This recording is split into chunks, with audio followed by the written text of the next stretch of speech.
हम अपना चैन गंवा के भी आपको सुकून देंगे।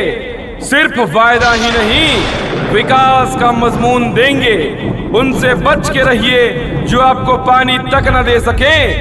हमसे मांग के देखिए, हम आपको अपना खून देंगे। बन के सहारा पूछिए तो हर दम अखियां से लो।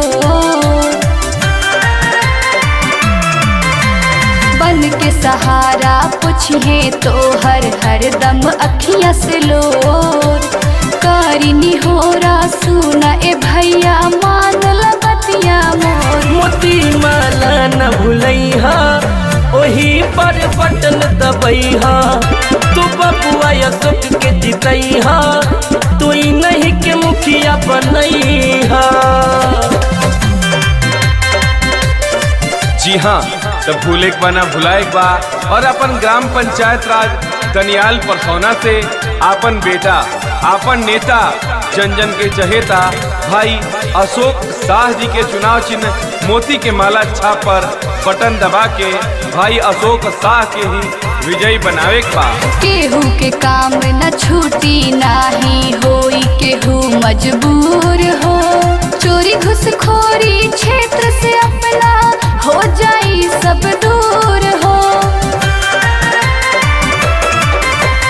केहू के काम न छूटी, नाही होई कोई मजबूर हो।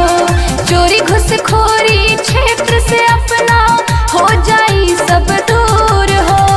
रखी है याद बतियाए चाची, परिहा नाही भोर। मोती माला न भूलैहा, ओही पर बटन दबैहा। तू बबुआ अशोक के जितैहा, तू नहीं के मुखिया बनैहा। जी हाँ, तो भूले के बना भुलाए बा। और अपन ग्राम पंचायत राज दनियाल परसौना से आपन बेटा, आपन नेता, जन जन के चहेता भाई अशोक शाह जी के चुनाव चिन्ह मोती के माला छाप पर बटन दबा के भाई अशोक शाह के ही विजयी बनावे के बा। सरकारी स्कूल में जब नीमन होई पढ़ाई, काहे खातिर भैया पैसा प्राइवेट में दियाई।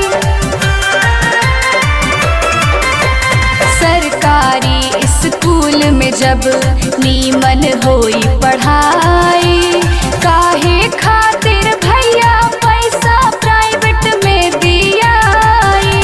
हो जाए दुख दूर सबन के, मान लगतिया मोर। मोती माला न भूलैहा, ओही पर बटन दबैहा। तू बबुआ अशोक